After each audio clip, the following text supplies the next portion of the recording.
this video, I will break down the 3 study habits that will guarantee you a high GPA towards congressional internships. As someone who graduated magna cum laude from Florida International University, and I also landed a paid congressional internship in Washington, D.C. when I was an undergrad just 4 years ago, I want to help you do the same. Too many times, what happens is that there are so many people that land internship opportunities in Congress through their connections, through their family history, or maybe because they just have the privileges that some of us don't. Perhaps you're somebody that is looking to up your GPA because you're balancing different things. You're focused on your family, you're living with your parents, you commute to school, you're paying school as you go. And you're looking, how do I optimize my study habits towards obtaining this higher GPA? But first of all, I just want to mention to you that there is a battle.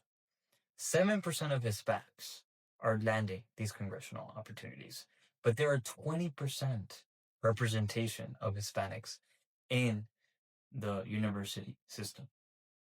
There is a clear gap here, and I want to bridge that gap for policymakers. If you're interested in becoming a policymaker, I believe the red carpet of opportunities is landing a paid congressional internship. And that is what I am doing right now. I am building an online community specifically tailor-made to someone like you. And it is detailing step by step exactly how to attain these opportunities.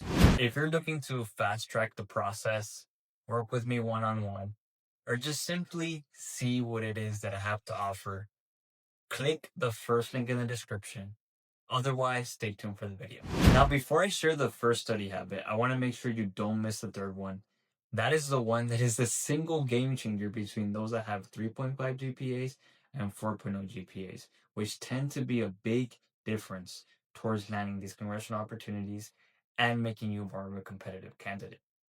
Anyways, the first study habit that you want to do is you want to have an active recall protocol. Yes, active recall protocol.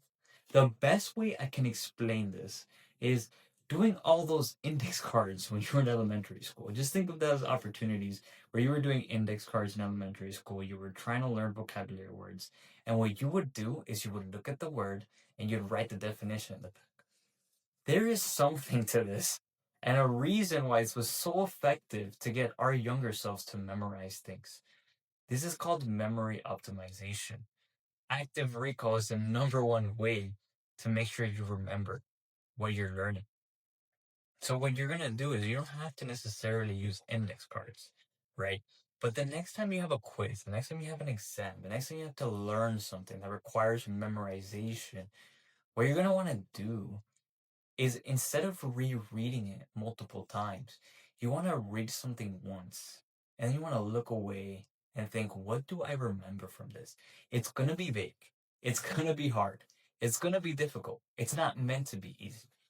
But none of this is meant to be easy. But the point is that you're slowly going to start remembering. It's going to start sticking in your brain. When you see the word Congress, you're going to know, oh, this is about U.S. House of Representatives. This is about the Senate.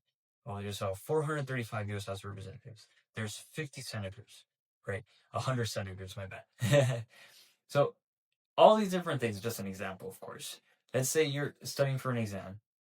If you repeat this over and over without looking back and reading the definition, of course, read back the definition if you don't remember anything. Do that for me. But the moment you do, and you know that there's something there lingering, wait till it comes back in your memory. Look at the wall and make sure you know, okay, this word means this. And then just make sure it's going to actively recall. You're actively trying to recall the information without looking at it on paper. And it's going to make it stick to your brain for much longer than just being able to read something over and over and over.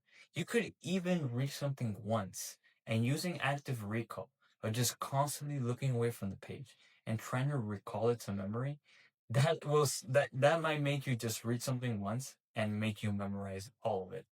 because of that simple technique. The second tip is really when it comes to more complex topics that are not as easily memorable. Perhaps there are certain terms or certain ideas or laws that you're learning in different coursework or even political philosophy, right? That's just a lot harder to grasp, even on basic texts. What you're going to want to use is you want to use AI, right? Any AI of your choice. ChatGPT tends to be the most common one, right? But nowadays, AI is everywhere. And so what you're going to do is you're going to utilize these jargon terms. When you're reading something, you don't understand something, don't think of it twice. Go to ChatGPT. Try to understand it. Okay, what does this term mean? What does it mean towards a paragraph? If you already understand it through context clues, don't waste your time. But if there's something that's really getting you stuck, use ChatGPT and help it break you down. Those complex arguments, those complex concepts that really can halt you're studying for any exam. Understanding is really the glue between the concept and your memory. So when you utilize active recall, yes, this helps stick to your memory and the onset. But if you don't understand it to begin with, then you're gonna have to use these artificial platforms to be able to further understand these concepts. And last but not least, if you don't implement this third study habit I'm about to showcase to you, you might as well cap your GPA at a 3.9. Now, mind you, for some of you, oh, you're like, oh, that's fine. Like, I don't need a 4.0 GPA. I don't need a 3.95. I'm not going to law school. I'm not going to med school, right? But why would you limit yourself to a 3.9? If you want to get a 4.0 GPA, or if you want to at least go in that skill category, what you want to do is you want to attend office hours. Now, this is something that is probably, if you're already a really good student, you probably already know about study hours, about office hours. But nonetheless, office hours is what guarantees you higher grades. You get the professor's one-on-one perspective towards these ideas. So now it's not, I'm recalling these ideas that I understand. Now it's not, I'm prioritizing using ChatGPT to understand these complex concepts. No, now it is, what is it that the professor wants me to know? What is it that the professor really wants to highlight and drill into me? And then now all of a sudden you can use ChatGPT, you can use active recall in your favor to help you understand these concepts. And that is the biggest game changer that will really get you from a 3.5 closer to a 4.0, which makes the biggest difference when it comes to landing these congressional opportunities. Maybe in the district offices, you're a little bit more competitive, it's local. But when it comes to Washington, D.C., the big leagues, you want to set yourself apart as much as possible. And this is one of the ways to do it. Now, as I mentioned before, if you want a specific breakdown as to how to land these congressional opportunities, not just the study habits, not just the basic, not just the information, you really want a specific detailed process for less than the price of a sociology textbook, check out the first link in the description. Otherwise, I'll see you next time. Like and subscribe, turn on post notifications, and peace out.